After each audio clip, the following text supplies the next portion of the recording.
Hi guys, today we're back with another video. Get your snacks. Get everything you need. Get your snack. Well, this is not a snack, but like food is my dinner, so we're gonna be watching a scary movie. Alright guys. Alright.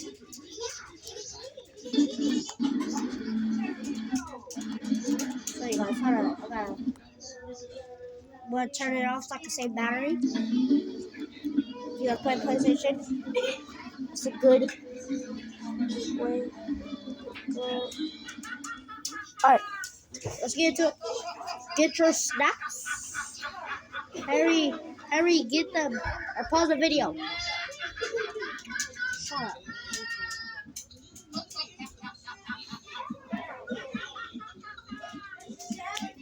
And we're watching clowns. It all started on April Fool's Day. All my friends were hanging out in my living room, trying to come up with the best April Fool's jokes we could pull to make ourselves laugh. I eventually got everyone on the same page about prank calls. They were the easiest, funniest thing we could do without going outside. At first, we had the lowest hanging fruit, our little alarms and poopy stuff. When we exhausted that resource, we moved on to a little further at the high school. Then, only the riskiest parts. I want to get a drink. This is way too hot. No, just wash it. Despite his license, nobody knew. His anger issues were severe and widely known. He was the best access to medical care within a considerable distance, so I did not want to get on his bad side. Perhaps for that reason, none of my friends had the balls to prank call the doctor, but I had no problem doing so. You've reached the office of Dr. Mosley. Would you like to schedule an appointment? Please, you gotta help me. Send the doctor over here quick. Sir, if this is an emergency, hang up and dial 911. No, I can't wait for an ambulance. I'll die before I get to the hospital. Please. You know the doctor doesn't make house calls. Come on, you gotta make an exception. I'm dying here. Of what? Well, I slipped and fell and accidentally a meat tenderizer got stuck up my ass. Okay, and what's the address for the doctor? It's 267 Shuttling Avenue. Please, hurry. I can feel it tenderizing me. It's a poor-ass address. Dude, I can't. He sounded so pissed. After that, it was only a matter of time before the doctor ran out of his office in a hurry to save a life, right until he realized it was all a lie. Then, about an hour or two later, he called back. Hello? You sack of shit! Do you think what I do is a joke? I save lives! But I know how to take them too. I'm gonna find out who you are and strangle you with your own intestines. You're gonna regret this to my time, you fucking bitch. Dang, You hear me? oh. You hear me? Holy shit! That's the best Wait, one. yo. That's the best one. Yo, sorry guys. If you guys are 7, turn this off. If you guys are 7, turn it off. Anything he said seriously. A little while later, my friends all left. They had to go to bed at a reasonable time for class in the morning, but I was planning to stay up late and play video games for a while. It didn't take long for my phone to start blowing up. I expected that to happen, so I ignored it. Except 2 hours later, it was still ringing nonstop. Not a single other person we had prank called stayed mad for more than a few minutes, but the doctor was not giving up. Yo, shout out to Blog Blast. I started to get a bit worried, honestly, so I finally answered. Yo, Doc, chill. It was just an April Fool's prank. Don't sweat it. So then you won't mind that I'm standing outside your apartment, Tom Rogers. Suddenly, I realized this He's taking it way too far. I made. It was still April 1st, so maybe he was just pranking me back. I looked out my window and didn't see him in the parking lot. Then I went to my door and checked through the peephole. No sign of him there either. That was a bit of a relief, but I still wanted to make sure. I quietly unlocked and opened my door, then poked my head out into the hall. Then, a figure came into focus. At the far end of the hall, the doctor stood with a knife in his hand. As soon as I saw him, he bolted towards me. I ducked back into my apartment, then slammed the door shut. I locked it and leapt away as I listened to his footsteps booming down the hall until they stopped right in front of my door. Despite the overwhelming fear, I was curious enough to look through the peephole. He was smiling in the worst way, but it looked like he was finally finding joy in becoming a nightmare of a human being. I had to get him to go away. I didn't know what to say, but I had to do something. Without warning, he started. Yo, this is what too spicy. He was unstoppable. He smashed through the doors like nothing I'd ever seen. I screamed for help, scrambled for my phone to call the police. But by the time I looked back, he was already inside, and I had backed myself into a corner. Please don't do this. I'm sorry. I'll never do it again. I'll do anything you want. Anything.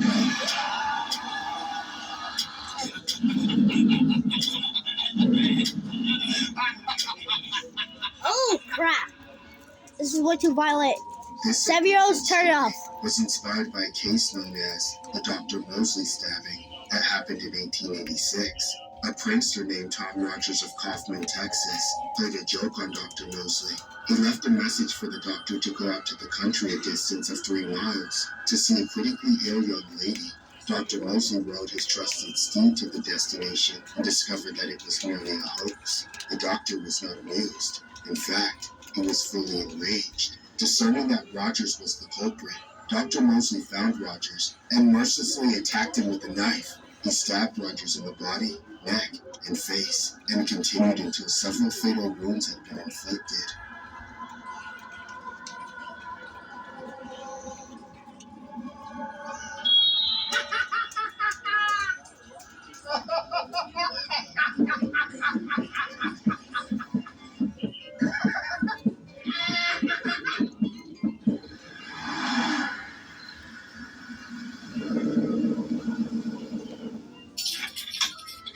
Don't forget the casserole. Okay, all right. Yvonne, I'm here, sweetie.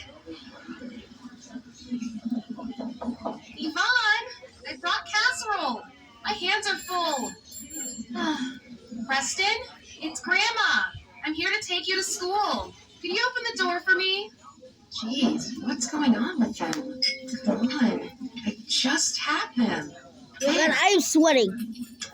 Whew, Hello? like this. Anyone home? Well, they must be out. Ah, Guess I'll wait inside. Just grab this. Okay. Preston? I didn't see you there. Why didn't you answer the door? Preston, oh, where is your mother? Kitchen. Oh, all right. Well, let me go talk to her, and then I'll take you to school. All right? Backyard. What was that? Well, which is it? Is she Like in the he kitchen killed or him. is she in the backyard? Preston, use your words. Kitchen, backyard, kitchen, backyard, kitchen, backyard, kitchen, backyard. What the hell is with him? Yvonne, you mind telling me what's wrong with my grandson? He's acting like a...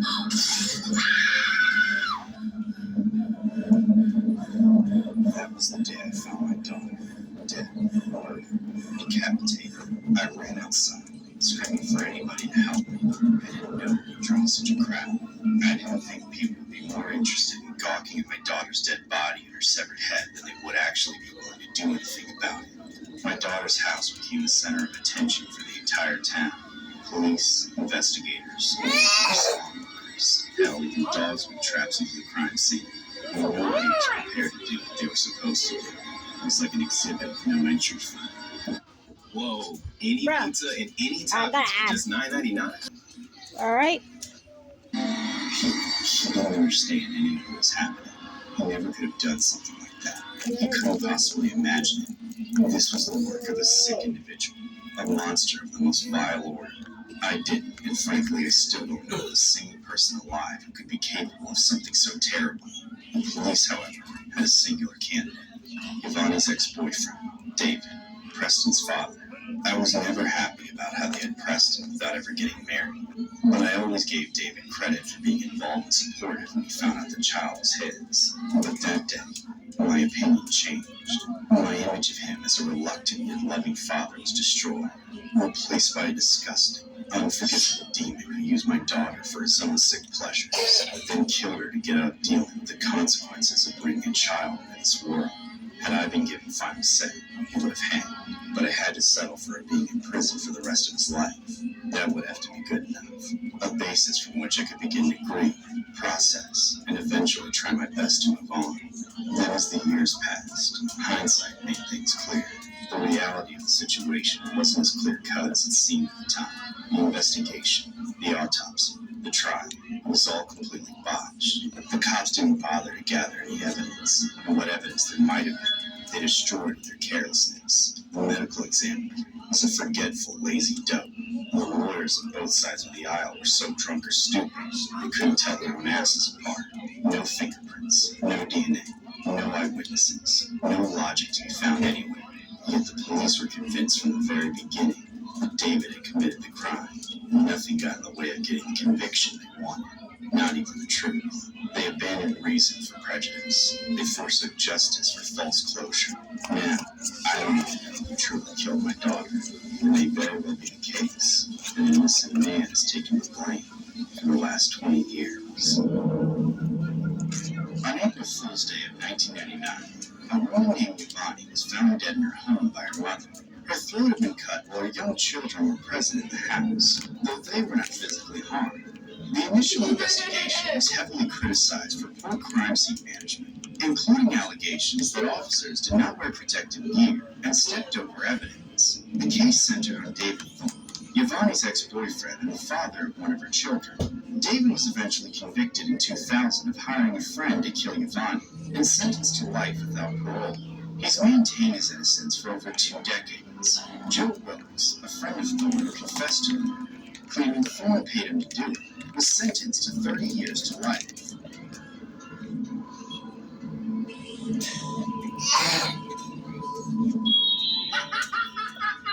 Alright, this is the last one.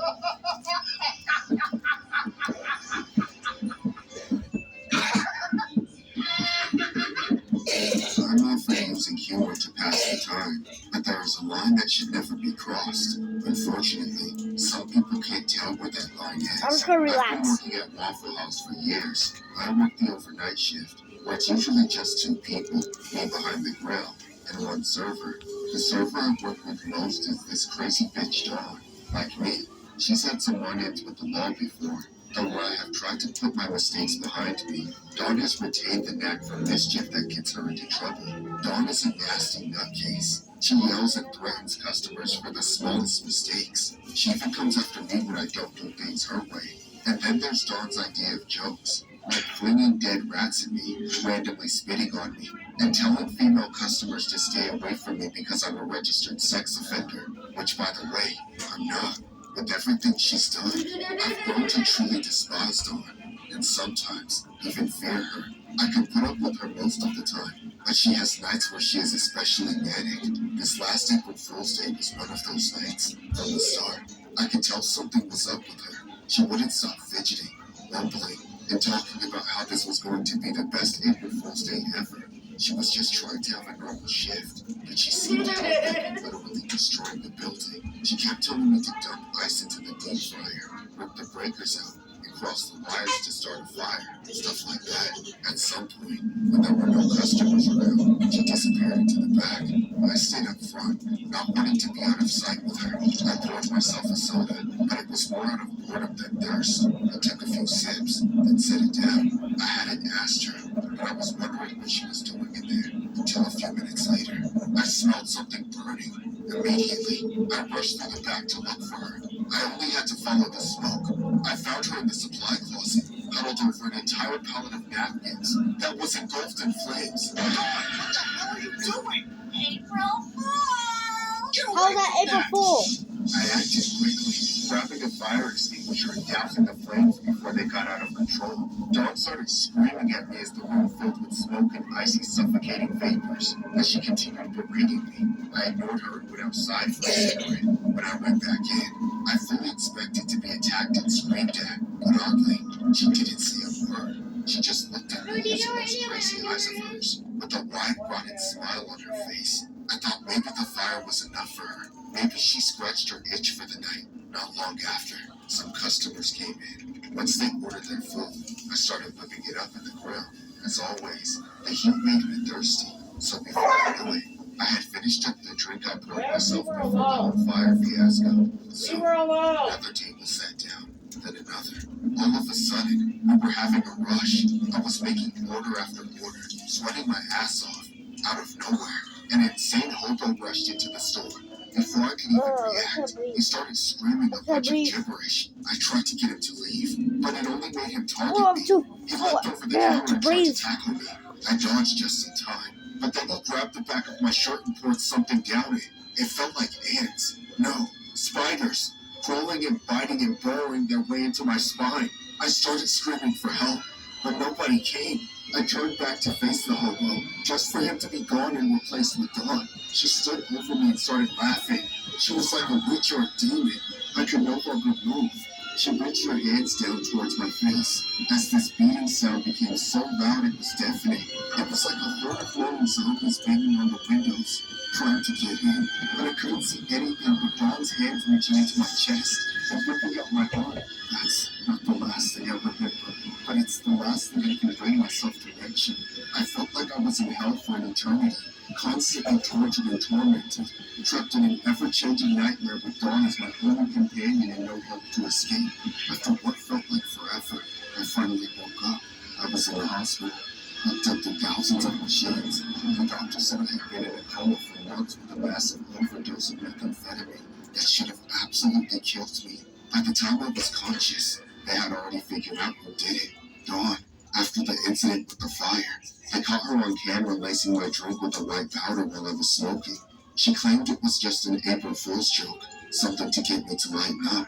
I'm lucky to be alive, but the drugs have permanently altered my mind and body in ways I may never fully recover from. At least Dawn got what she always wanted, to spend the rest of her short, miserable, depressing life in prison. This April Fool's story was inspired by a waitress who has been arrested on charges that she spiked a co-worker's drink with methamphetamine during their late-night shift at a Waffle House in northern Georgia, causing the drugged man to be hospitalized in a comatose state. Investigators spent nearly 2 months collecting evidence and interviewing witnesses before they arrested a 43-year-old woman named Sansaria Dawn Evans. She remained jailed Thursday on charges of illegal drug possession and aggravated battery, and his 37-year-old co-worker remains unnamed.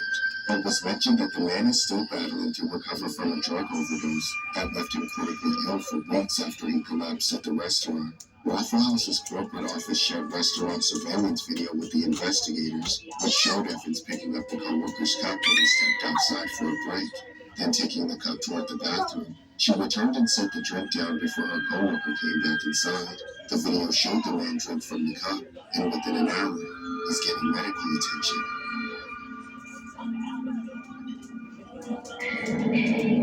Alright. Guys, I think that's it.